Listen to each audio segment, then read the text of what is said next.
여러분 최근에 영화업계가 많이 어렵죠. 그런 가운데에도 이례적으로 인기를 끌고 있는 장르가 하나 있어요. 바로 오컬트 장르입니다. 이 오컬트 장르란 심령물이라는 말로 번역될 수 있는데 쉽게 말해 악령, 귀신, 죽은 영혼, 사후세계 같은 걸 다루는 공포 영화 장르예요. 작년에 파묘라는 영화가 크게 유행했습니다. 아시죠? 천만이 넘었었죠.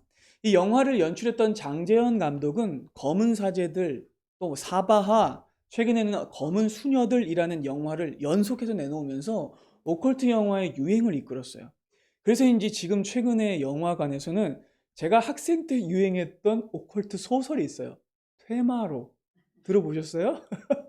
그 테마록이 애니메이션으로 상영되고 있는 중이에요. 이게 전부 다 악령과 싸우고 귀신을 퇴치하고 뭐 그런 이야기예요.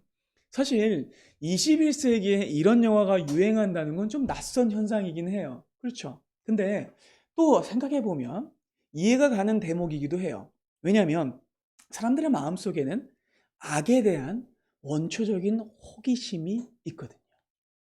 사람들은 아무리 과학이 발전하고 AI가 흔해진 시대라고 할지라도 악과 이 영적인 세계에 대한 관심을 가져요. 왜일까요? 악이 실제하다는 걸 알고 있기 때문입니다. 세상에는 분명히 악이 존재합니다. 그리고 많은 사람들이 악으로 인해 고통받죠. 그리고 악은 여러 방식으로 우리에게 목격되어 사람의 마음에서 먼저 발견되기도 합니다. 그러니까 회사에서는 그렇게 좋아 보였던 사람이 집에 가면 가족들에게 폭군이 되는 사람들 많아요. 그렇죠? 악은 많은 경우에 이기주의와 배타주의로 발현됩니다. 요즘에 그런 얘기도 있죠. 야, 이건 악마도 절레절레 하겠는데? 뭐 이런 얘기가 있어요. 사람들의 마음속에 악이 있다는 겁니다. 뿐만 아니에요, 여러분. 악은요, 구조 안에서도 발견되고 사회적으로도 발견돼요. 사람들은 나와 다른 집단을 배척하고 미워하고 학대하고 무시합니다. 악은 계급 간에도 발생하고 또 인류 역사 속에 일어났던 대규모 학살, 전쟁 같은 것을 통해서도 인종 갈등을 통해서도 지역 갈등을 통해서도 세대 갈등을 통해서도 드러나요. 그리고 또 오늘날에는 자주 목격되지 않지만 오늘의 본문에 등장하는 방식으로 귀신과 악한 현상으로 나타나기도 해요. 그래서 동서양을 막론하고 퇴마, 구마 이런 문화들이 여러 가지 남아 있는 거예요. 여러분 아마 기억하실지 모르겠어요. 오병인 선교사님이 인도네시아 항상 말랑하고 순바에 이제 선교 편지를 보내오시잖아요. 근데 그 중에 귀신 들린 사람을 쇠사슬로 묶어놓은 사진 여러분 기억나시죠?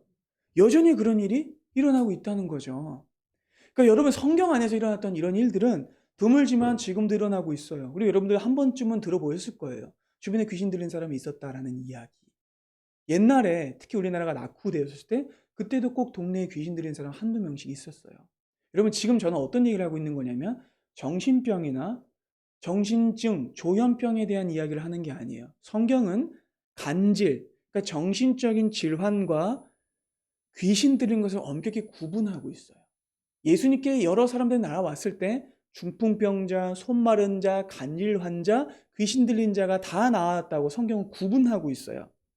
저는 그 얘기를 하고 있는 것이 아니라 귀신 들림에 대해 얘기하고 있는 거예요. 그러니까 사람들은요, 어떤 형태로든 악을 인식하고 있고 그것이 실제하고 있는 걸 알고 있어요. 여러분, 악은요, 매우 복잡합니다. 쉽게 해석되지 않고 도처에 깔려 있어요. 근데 대부분의 사람들이 이 악을 이해하는 방식은 너무 단편적이고 단순하고 제한적이에요. 나랑 다르면 무조건 악이래요. 사이코패스야.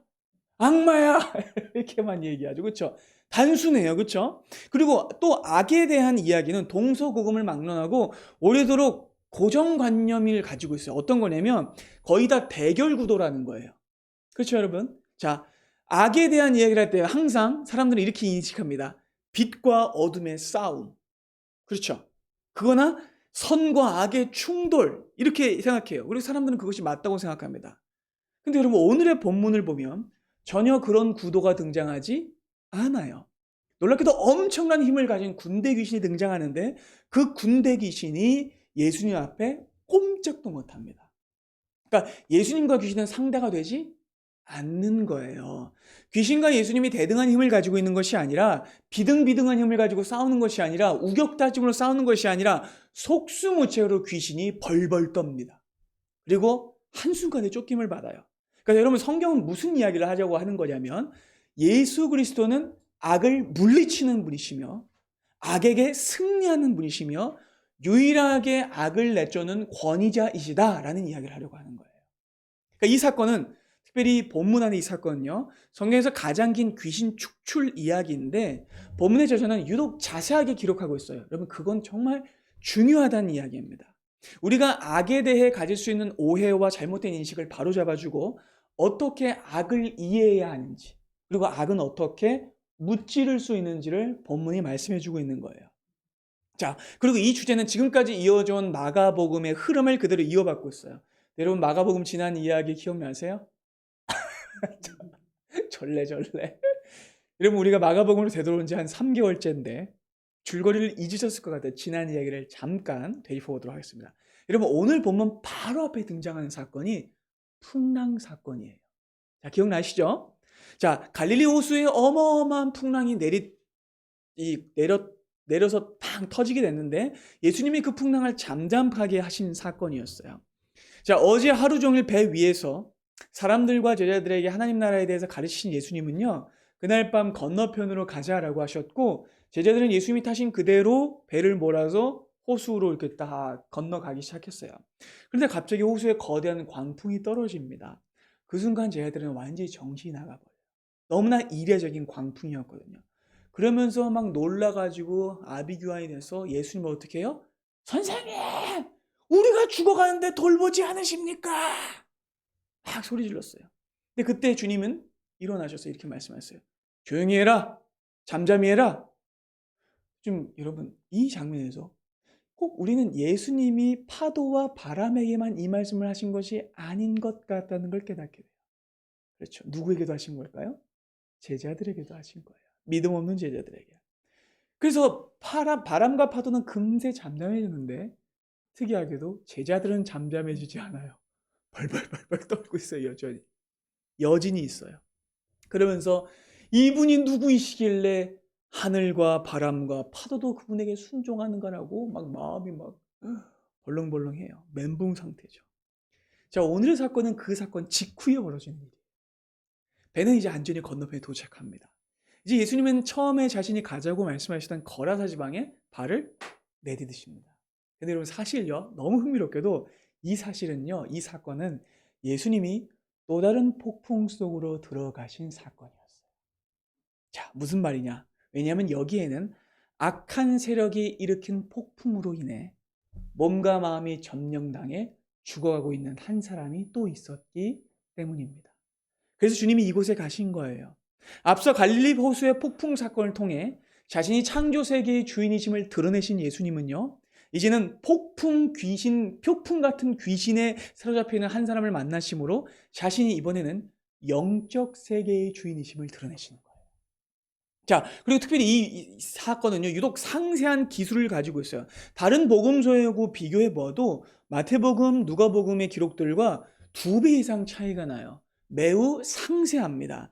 여러분, 그렇다면 이것은 목격자의 진술일 뿐만 아니라 여기에 매우 중요한 의미가 담겨 있다는 거예요. 특별히 여러분, 예수께서 이 거라사 지방에 동착하신 것은요, 어떤 의미가 있냐면 예수님이 처음으로 이방 땅에 선교하러 가신 것이나 마찬가지예요. 거라사 지방은 유대인들이 살지 않는 지방이고 여기저기 흘러 들어왔던 난민들이 사는 로마의 식민지였어요. 그래서 행정구역상 유대가 아니었고 헬라 문화권을 가지고 사는 지역이었어요. 그래서 유대인들은 이 지역에 가지 않았어요. 왜냐하면 유대인들이 보기에 이 이방인 사람들은 어떤 사람들이에요? 부정한 사람들이에요. 그래서 아마 제자들은요, 예수님을 따라가긴 했지만 이 거라사 지방에 발을 내딛는 게 꺼려졌을 겁니다. 이방인들과 접촉하면 더러워지니까요. 그래서 예수님을 따라오면서도 뭔가 좀 내키지 않았을 거예요. 여기 불결한 지방인데 막 이러면서 마음을 가지고 왔을 거예요. 근데 그러면서도 좀 전에 예수님이 풍랑을 잠잠하게 하신 것에 여전히 가슴이 놀라서 가슴이 막 벌렁벌렁거리고 있었을 거예요. 그런데 제자들은요, 그 거라사 땅에 도착하자마자 이제껏 보았던 것보다 더 끔찍한 광경을 보게 됩니다. 벌거벗을 뿐만 아니라 머리를 풀어헤치고 온몸에 악취가 들린 귀신 들린 사람이 자기 앞으로 막 뛰어왔기 때문이에요. 제자들은 놀란 가슴이 더 요동쳤을 거예요. 아마 좀 전에 폭풍 보고 놀랐던 것만큼 놀랐을 거예요. 그리고 그 광경은 아마 우리가 상상하는 것보다 더 끔찍했을 겁니다. 사실 제자들은 지금까지 이 귀신 들린 사람을 여러 번 봤어요. 왜냐하면 유대 땅에도 귀신 들린 사람은 있거든요. 근데 이번에는 달라요. 이 사람은 지금까지 봐왔던 그 어떤 귀신 들린 사람보다 끔찍하고 공포스러웠어요. 그러니까 본문의 이 상세한 설명은 제자들이 보았던 시각적 충격을 우리에게 전해주는 거죠. 자, 여러분 3절부터 보시면 얼마나 이 본문이 이 사람의 모습을 상세하게 설명하고 있는지를 보셔야 됩니다. 자, 이 사람은 어디에 삽니까? 무덤 사이에 살죠. 무덤은 어떤 곳입니까? 시체가 가득한 절망과 죽음의 장소입니다. 그런데 이제는 아무도 그를 쇠사슬로도 맬 수 없게 되었고, 여러 번 고랑과 쇠사슬에 매였어도 쇠사슬을 끊고 그 고랑을 깨뜨렸대요. 그래서 아무도 그를 제어할 힘이 없었대요. 뿐만 아닙니다. 밤낮 무덤 사이에서 어떻게 했대요? 막 소리 지르면서 자기의 몸을 해치고 있었답니다. 정상인이 아니에요. 이 사람은 의식적으로나 위생적으로나 구분이 안 되는 삶을 살고 있어요. 또 한 가지 눈에 띈 특징은 힘이 무지막지하게 세졌다는 거예요. 정신병이 아닌 거예요, 여러분. 무려 쇠사슬을 끊습니다. 그러니까 동네 사람들이 그 사람들이 귀신 들린 다음에 어떻게든 이 사람이 막 소리 지르고 막 온 사람들을 해치고 다니니까 어떻게든 수많은 사람들이 몰려들어서 이 사람을 억제시키고 쇠사슬을 묶은 거예요. 그런데 그것도 다 끊어버린 거예요.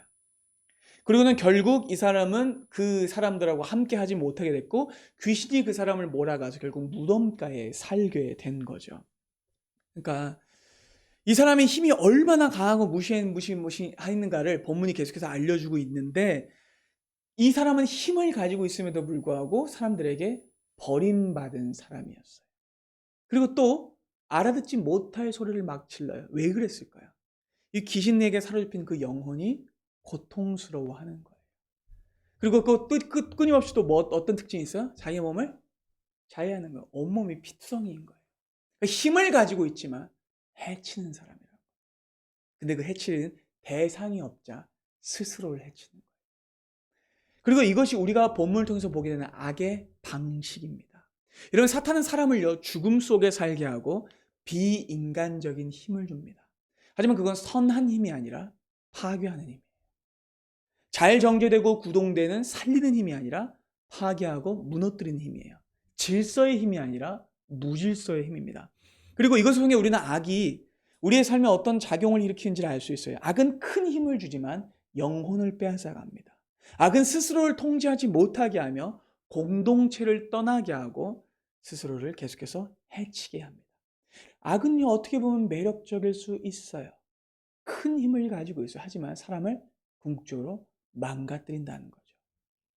그런데 여러분, 이 사람은 이렇게 어떤 사람에게도 통제되지 않고 밤낮으로 자신이 점거한 사람을 괴롭히고 자폭시키는 이 귀신이 갑자기 온순한 강아지가 되는 사건이 벌어집니다. 왜일까요? 주님이 오셨기 때문이에요. 주님이 그 배에서 내리자마자 귀신은 곧바로 알아챕니다. 그리고 뛰어오죠. 그러니까 이 장면은요, 걸어서 땅의 진짜 주인이자 자신이 점령하고 있는 땅에 진짜 주인이 오시자 놀래가지고 귀신이 쫓아온 거예요. 그리고 이분은 자신이 점령하고 있는 사람의 주인이시기도 합니다. 그러니까 그 영혼을 불법 점거하고 있던 가짜 주인이 뛰쳐나와서 지저대는 거예요. 겁먹은 채 말이죠. 그리고 놀랍게도 귀신은 이렇게 이야기하는데 이 말을 통해 주님의 정체가 드러나죠. 6절 보겠습니다. 그가 멀리서 예수를 보고 달려왔대요. 멀리서부터 큰 소리로 부르짖죠. 지극히 높으신 하나님의 아들 예수여, 나와 당신이 무슨 상관이 있습니까? 원하건대 하나님 앞에서 나를 맹세하고 괴롭히지 마시옵소서라고 말해요. 놀라운 장면입니다. 이제껏 그 어떤 사람에게도 제어받지 않고 모든 사람들을 때려서 넘어뜨리던 그 사람이 처음으로 왕과 같은 자기의 권세를 내려놓고 어떤 분 앞에 무릎 꿇는다는 거예요. 그리고 이 귀신은요, 예수님의 정체를 정확히 알고 있어요. 이 장면을 통해서 우리는 지난 1장에서도 회당에 귀신 들린 사람이 있었었죠. 그 회당에 귀신 들린 사람도 그 귀신이 이렇게 외쳤죠. 나와 당신이 무슨 상관이 있습니까? 상관이 없는 거예요. 그리고 이 귀신은 추가적으로 이렇게 말하는데, 원하건대 하나님 앞에 맹세하고 나를 괴롭히지 마십시오라고 말하는데, 여러분 이게 얼마나 말이 안 되는 소리인지 아세요? 하나님 앞에 맹세하고 나를 괴롭히시지 말래요. 이게 정말로 정신이 나간 소리예요. 여러분, 예수님과 하나님은요, 하나이시고 절대로 분리될 수 없는 분이시며, 예수님이 이 땅에 오신 이유는 악을 몰아내시기 위해서예요. 귀신을 몰아내시기 위해서예요. 그런데 지금 뭐라고 말해요? 하나님께 맹세하고 당신이 몰아가 주십시오라고 말하는 거예요. 그러니까 여러분, 이 말은요, 귀신이 너무나 그 겁을 먹어서 아무렇게나 짓거리고 있다라는 뜻이에요. 뿐만 아니라 이 말이 또 얼마나 말이 안 되냐면, 자기를 어떻게 하지 말래요? 괴롭히지 말래요. 지금까지 이 한 사람을 괴롭히고 온 동네 사람들 괴롭힌 게 누구예요? 이 귀신이에요. 근데 자기를 괴롭히지 말래요. 귀신이 얼마나 말이 안 되는 소리를 하나라는 거죠. 그리고 본문은 이 귀신이 이렇게 마구 떠들어대는, 자기도 알지 못하는 말로, 갑자기 정신분열적인 말로 막 떠들어대는 이유를 말합니다. 왜냐하면 8절에 예수님이 이 더러운 귀신에게 나오라 라고 하셨기 때문입니다. 근데 여러분, 귀신은요, 다른 본문과는 다르게 저항해요. 감히 예수님이 말씀하셨는데 왜 안 나왔을까요? 그건 예수님이 두고 보신 겁니다. 그리고 귀신은 나가고 싶지 않았기 때문에 계속해서 막 버티려고 해요. 근데 주님이 이렇게 물으세요. 네 이름이 무엇이냐? 너 이름이 뭐니? 이렇게 하는 거죠. 여러분, 이게 무슨 뜻인지 너무나 잘 아시겠죠? 여러분, 이 대목은 굉장히 중요한데, 여러분, 귀신에게 진짜 이름이 있었을까요? 이름이 없어요. 여러분, 사탄이라는 것도 이름이 아니에요. 사탄은요, 참소자, 반대자, 고발자라는 뜻이지 그의 원래 이름이 아니에요. 루시퍼가 이름 아닌가요? 루시퍼도 이름이 아니에요. 루시퍼라는 이름은 이사야 14장에 나오는 루키페르라는 계명성, 새벽별, 빛을 흉내내는 가짜별이라는 것을 그냥 영어로 번역해서 룩스퍼에서 루시퍼라고, 그게 사탄의 이름이라고 생각하는데 이름이 그게 아니에요. 그래서 여러분, 너 이름이 뭐야? 말해! 라고 말하는 건 누구만 할 수 있는 거예요? 상급자만. 너 관등성명대? 새끼 너 누구야? 이렇게 얘기하는 거예요. 그러니까 귀신이 그때 겁을 먹고 대답하죠. 저는 군대입니다. 저는 수가 많습니다. 그리고 여기에 쓰인 헬라어 명사 레기온, 군대라는 말입니다. 이 말은 당시 로마 제국의 군 편제를 말하는데 약 6천 명의 수예요. 어마어마하죠. 그렇게 어마어마한 수예요. 여러분, 그런데 주님이 이 귀신과 굳이 이렇게 사담을 나누실 필요가 없어요. 근데 왜 나누신 걸까요? 제자들이 듣게 하시기 위해서입니다.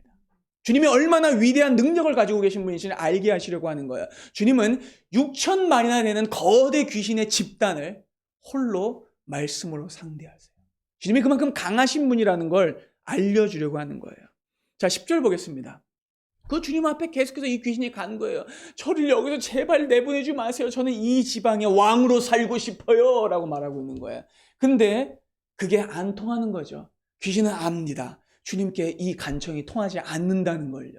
그래서 뭐라고 말합니까? 마침 그 주위에 돼지의 큰 떼가 먹고 있기 때문에 우리를 돼지에게로 보내어 들어가게 하소서라고 말해요. 자, 그리고 이 다음 장면을 보면 주님은 돼지떼에게 들어가게 해달라는 이 귀신들의 요구를 허락하신 것을 보게 됩니다. 그리고 그것을 허락하시자마자 즉시 귀신들이 그 사람에게 나와서 돼지떼, 약 2천마리나 되는 돼지떼에게 들어가 그 돼지떼가 한꺼번에 호수로 달려가 몰사해버리는 장면이 등장합니다. 그리고 이 장면을 볼 때 굉장히 의아해합니다. 그리고 여기에 특별한 의미를 부여하고 싶어 해요. 그래서 아까 얘기했던 검은 사제들이 난 영화에서도 귀신을 내쫓기 위해서 꼭 돼지 한 마리를 데리고 오는 장면이 등장해요. 꼭 귀신과 돼지가 이런 식으로 연결되어 있는 것처럼 연결을 하려고 해요. 그렇기 때문에 여러분, 이것을 보면서 우리는 여러 가지 궁금증을 가집니다. 무슨 관계지? 그리고 또 이런 생각을 가질 수 있어요. 특별히 이 장면을 본 현대인들은요, 두 가지 생각을 가질 수 있어요. 첫째, 아유, 저 아까운 돼지떼 어떡해. 저 삼겹살 어떡해. 아니면 저 돈 어떡해. 그죠? 왜냐면 그 돼지떼는 실제로 재산이었으니까.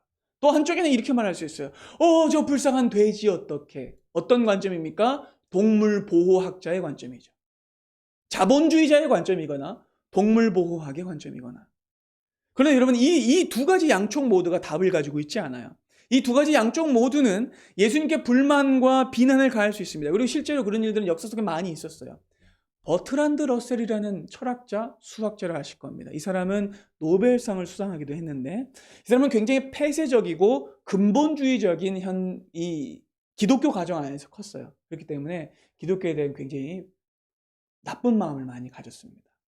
그래서 나중에 나이 먹고 나는 왜 그리스도인이 아닌가라는 책을 썼어요. 이 책이 엄청나게 큰 영향을 주기도 했습니다. 그리고 그 책에서 그가 기독교를 공격하는 이유 중에 하나가 이거예요. 왜 예수님이 그 돼지떼를 몰살시켰냐는 거예요. 왜 그 천금 같은 돼지 농장주의 전 재산을 바다에 수장시켰냐는 거예요. 그러니까 이 사람은 어떤 관점을 바라보고 있는 거예요? 자본주의적 관점, 세속적 관점, 현대인의 관점으로 세상을 바라보고 있는 거죠. 자, 여러분들은 어떻게 생각하십니까? 왜 예수님은 이 군대의 귀신을 돼지떼에게 들어가게 하다는 요청을 허락하신 걸까요? 자, 먼저 기억해야 할 건 첫째, 가장 중요한 겁니다. 일단 돼지들을 바다에 수장시키신 건 예수님이 아니라는 거예요. 귀신이 그렇게 했다는 겁니다. 근데 그렇게 하더라도 왜 예수님이 이걸 허용하셨을까라는 것은 너무나 궁금하죠. 하지만 본문은 이에 대한 뾰족하고 명확한 답을 해주지 않습니다. 굳이 왜 돼지떼인가에 대한 답도 주지 않아요. 일단 우리는 여기에 너무 지나치게 관심을 두면 안 돼요. 하지만 분명한 건 이것이 어마어마한 재산상의 피해였다는 건 확실하다는 겁니다. 마가는 이것이 어마어마한 금액인 걸 알았어요. 아마 오늘날의 돈으로 환산하면 제가 대충 알아보니까 돼지 한 마리가 한 60만 원 넘는 것 같아요. 그러면 2천 마리면 10억이 훌쩍 넘어갑니다. 대단한 재산입니다. 오늘날이야 이 동물권이 신장되고 동물보호법 때문에 사람들이 다른 방식으로 성경을 공격하겠지만 분명 마가도 이때 마을 사람들이 이 사건을 어떻게 인식했는지 알고 있었어요. 그는 그 돈의 상실을 알았습니다. 그런데도 이 일을 적고 있어요. 그렇다면 여러분 이 일을 볼 때에 우리는 성경적인 해석을 이렇게 할 수 있어요. 엄밀하게 말하면 그 돼지는 농장주들의 것이 아니라 예수님의 것이었습니다. 깨달으십니까? 무슨 뜻이냐?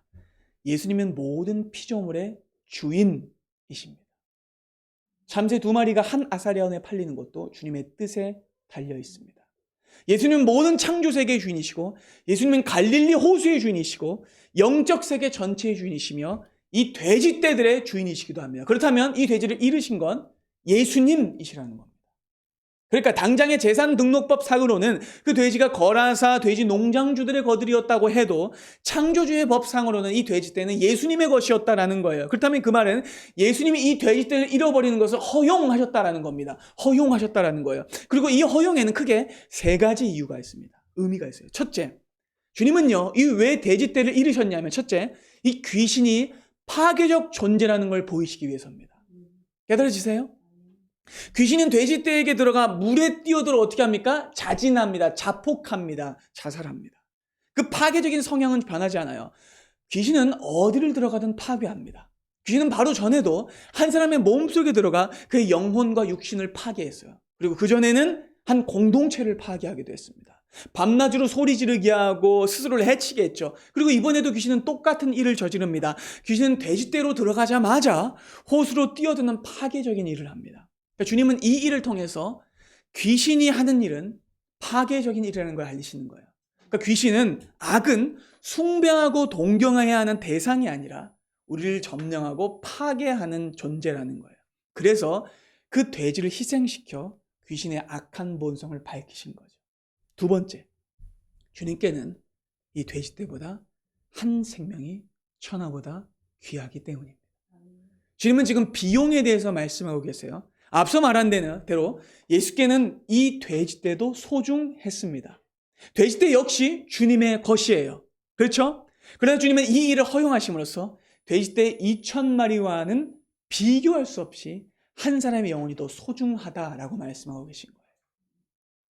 이후에 들장한 내용인데 마가복음 8장에서 주님은 우리가 너무나 잘 아는 그 말씀을 하시죠. 마가복음 8장 36절부터 볼까요?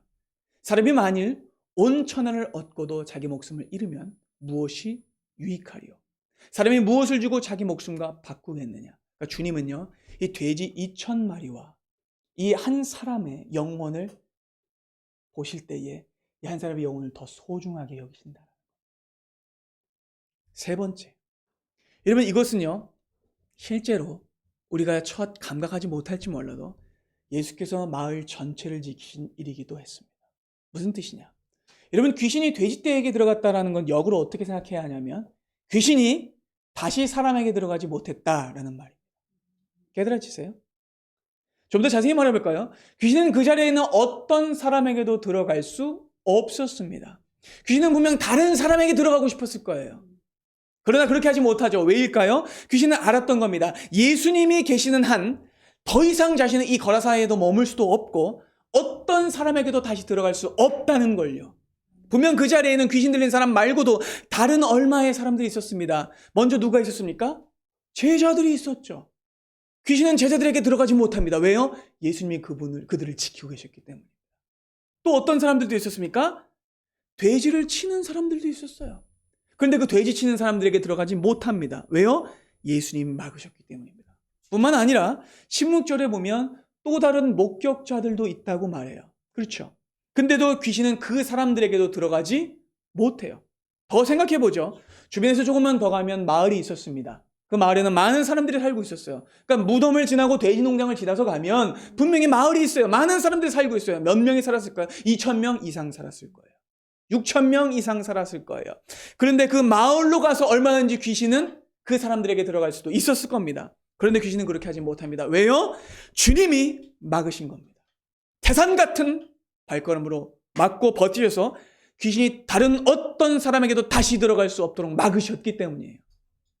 그리고 무슨 뜻이냐면 아무리 이 돼지떼가 귀하다고 하더라도 그 마을에 있는 한 사람 한 사람보다 소중하지 않다는 겁니다. 그러니까 아무리 돼지떼를 많이 가지고 있다고 하더라도 사람이 귀신에게 들리면 그 사람은 소용없는 볼품없는 존재라는 겁니다. 그러니까 주님이 이렇게 말씀하신 거나 마찬가지예요. 더러운 귀신아 그 사람에게서 나가라. 그리고 어느 누구에게도 다시 들어가지 말아라. 너는 저 돼지 치는 사람에게도 들어갈 수 없고 이 마을 사람들에게도 들어갈 수 없고 어느 누구에게도 들어갈 수 없다. 나는 생명의 주인이며 인간의 주인이다 라고 말씀하시는 거예요. 그래서 귀신이 그걸 알았기 때문에 고작 어디로 들어가게 해달라는 거예요? 돼지에게나 들어가 달라고 하는 거예요. 그 더러운 들끓는 파괴적인 본성은 무엇이든 파괴하고 싶어서 어쩔 줄 몰라 하는데 예수님이 맡고 계시니 고작 돼지에게 들어갈 수밖에 없었던 거죠. 그리고 주님은 이것을 통해서 보이시길 원하셨던 겁니다. 얼마나 한 생명이 소중한지를, 하나님이 얼마나 사람을 소중하게 여기시는지를. 그러니까 이 사건은요, 예수님이 다만 군대 계신 들렸던 그 사람 하나를 보호하신 사건이 아니라 그 거라사 지방에 있는 모든 사람들을 귀신으로부터 보호하신 사건이라는 겁니다. 하지만 당시에는 어느 누구도 이 사실을 알지 못했어요.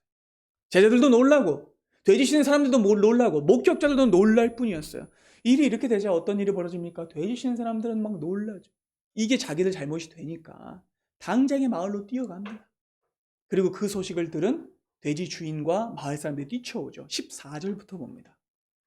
치던 자들이 도망하여 읍내와 여러 마을에게 말합니다. 사람들이 어떻게 되는지 보러 오죠. 예수께 이릅니다. 그리고 귀신 들렸던 자, 곧 군대 귀신 집혔던 자가 옷을 입고, 그렇죠? 정확히 대조해서 말해주고 있어요. 정신이 온전하여 앉은 것을 보고 두려워하더라.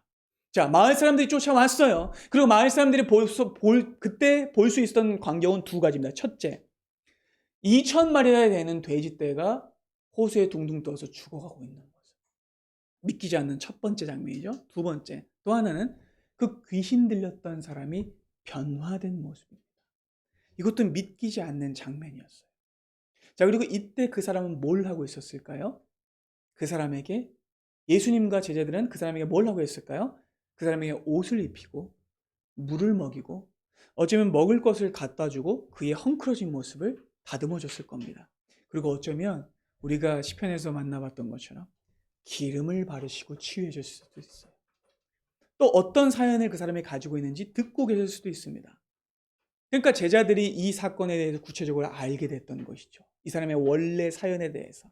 사람들은 소스라치게 놀랍니다. 그렇게 보면은요, 이 귀신 들린 사람이 처음의 모습과 완전히 달라졌음을 아주 대조적인 묘사를 통해 보여주고 있어요. 이제 그 사람은 옷을 입고 있고 온전하여졌고 앉아서 사람들과 대화하고 있습니다. 그렇다면 여러분, 이 모습을 본 마을 사람들은 어떻게 반응해야 했을까요? 자신들의 재산이 사라져버리고 돼지떼가 호수에 빠진 것을 보는 것이 아니라 오랫동안 고통받았던 내 이웃이 악에서 노임받고 고침받은 것을 기뻐해야 했습니다. 그리고 그렇게 악을 쫓아내신 예수님을 영접해야 했습니다. 하지만 사람들은 그렇게 하지 못하죠. 그들은 주님을 보지 못하고 저 호숫가에 빠져있는 돼지떼만 바라봅니다. 그래서 어떻게 반응합니까? 그들은 예수님께 이곳을 떠나달라 라고 말해요. 그리고 정확하게는요, 나가달라라고 말합니다. 그리고 이 나가달라라는 이 동사는요, 아까 예수께서 귀신에게 나가라 라고 하셨던 동사와 똑같은 동사예요. 소름 끼치는 장면이죠. 자, 말씀은 이렇게 말하고 있는 거예요. 여기는 내 나와발입니다. 우리 땅입니다. 근데 왜 당신이 이 땅에 와서 왕노릇 합니까? 여기서 왜 소동을 일으킵니까? 나가십시오. 그러면 아까 귀신이 아는 것과는 다를 것 없는 장면이 또 벌어지고 있는 거예요. 충격적인 장면입니다. 제가 아까 설교의 서두에 말씀드렸죠. 악은요, 굉장히 복잡합니다. 우리가 마음대로 해석하고 이렇게 나눌 수 없어요. 악은요, 단순하지 않고 쉽게 정의 내릴 수 없으며 도처에 있습니다. 그리고 악은요, 귀신이 떠나갔음에도 불구하고 마을 사람들의 내면에서 발견됩니다. 그리고 이 사람들은요, 감히 귀신도 내쫓지 못했던 예수님을 내쫓는 불경과 악을 저지릅니다. 영국에 존 옥슨햄이라는 시인이 있는데 이 사람이 이 말씀을 보고 시 한 편을 지었어요. 그 시를 한번 제가 읽어드리도록 하겠습니다. 화면을 또 함께 보시죠. 주후 31년의 거라사 존 옥슨햄. 랍비여 떠나주십시오. 당신의 능력이 우리 자신과 우리의 재산에 손실을 가져옵니다. 우리의 길은 당신의 길과 다릅니다. 당신은 사람들을 사랑하지만 우리가 사랑한 것은 돼지입니다.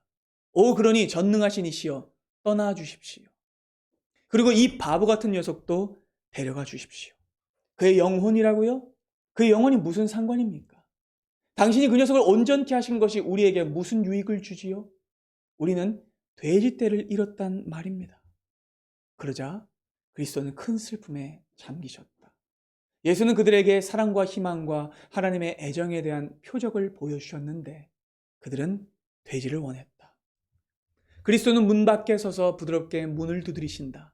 하지만 만약 당신의 금이나 돼지가 출구를 막는다면 그는 억지로 밀치고 들어가지 않으실 것이다. 그는 떠나실 것이며 당신이 마음의 보화를 따라 살도록 내버려 두실 것이다. 꿰뚫는 시입니다. 여러분, 악은요, 귀신에게만 발견된 것이 아니에요. 인간들 안에, 인간 집단 안에 똑같이 발견됩니다. 그리고 어쩌면 더 심하게 발견되죠. 그리고 귀신이 들리지 않았음에도 이 사람들은요, 악을 선택합니다. 예수님이라는 유일한 선을 선택하는 것이 아니라 돈을 선택하고 자신들의 세속적 삶을 선택하고 악을 선택합니다. 이것이 인간이 사로잡혀 있는 악이 작동하는 방식입니다. 그들은 진정한 왕을 영접하기보다는 예수님을 내쫓는 악을 저지릅니다. 그리고 여러분, 이 이야기를 자세히 살펴보면 이 이야기는 꼭 예수님이 이 땅에 오셔서 겪으신 일의 축약판 같아요. 예수님은 자기 땅에 오셨습니다. 그렇죠? 그리고 그 땅에 빛을 비추셨고 그 땅 가운데 하나님의 구원을 보이셨습니다. 그런데 사람들은 그분을 환영하지 않았습니다. 요한복음 1장의 말씀을 여러분 기억하실 겁니다. 그가 자기 땅에 오매 자기 백성이 영접하지 않았더라. 그리고 이건 역시 사실은 자기를 해치는 행위입니다. 뭐라고요? 자기를 해치는 행위. 다만 귀신에게 점령당한 그 사람만 자기를 해치는 것이 아니라 그리스도를 배척하고 하나님의 아들을 믿지 않고 자기 삶의 방식과 주도권을 포기하려 하지 않을 때 사람은 자기를 궁극적으로 해치게 됩니다. 그러니까 여러분, 문제는 귀신만이 아닌 거예요. 언뜻 보면 오늘의 본문은 귀신에 대한 이야기를 하고 있는 것 같지만 아니에요. 본문은 그보다 큰 악에 대한 이야기를 하고 있는 겁니다. 본문이 정말로 우리에게 경계하는 것은요, 귀신이 주는 엄청난 힘도 아니에요. 그가 일으키는 무질서와 공포도 아닙니다. 스스로를 해치는 자해도 근본적인 문제가 아니에요. 그것은 악의 부산물이자 결과물들이지 악 자체는 아닙니다.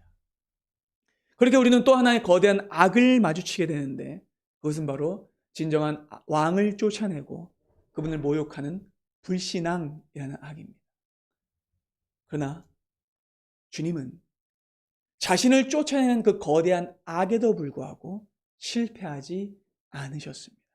아니, 오히려 그분의 내쫓기심은 그분이 악을 몰아내는 구원의 방법이었습니다. 주님께서는 이 사건을 통해서 놀랍게도 자기의 승리를 예고하시는데요. 여러분, 마가복음의 마지막으로 가봅시다. 우리는 주님께서 마가복음의 그 마지막 장면이 되면 이 귀신 들렸던 사람과 자리를 맞바꾸신 장면을 보게 돼요. 그러니까 여러분, 마가복음이 이렇게나 자세하게 그 귀신 들린 사람의 상태를 적어놓은 이유가 여기서 발견되는 거예요. 그러니까 주님은요, 이 사람이 되신 거예요. 주님은 이 사람이 받았던 모든 수치와 저주를 받아내신 겁니다. 이 사람을 악에서 구출하기 위해서 말입니다. 그래서 주님은 이 사람이 되신 거예요. 주님은 십자가 위에서 벌거 벗으셨습니다. 주님의 몸은 피투성이가 되셨고 그분은 십자가 위에서 알아듣지 못할 말을 지르셨어요. 엘리 엘리 라마 사박다니, 나의 하나님 나의 하나님 어찌하여 나를 버리셨나이까. 사람들은 아무도 그 말을 이해하지 못했어요. 주님은 그렇게 모든 사람들에게 완전히 버림받으셨죠. 이 귀신 들린 사람처럼 주님은 버림받으셨습니다.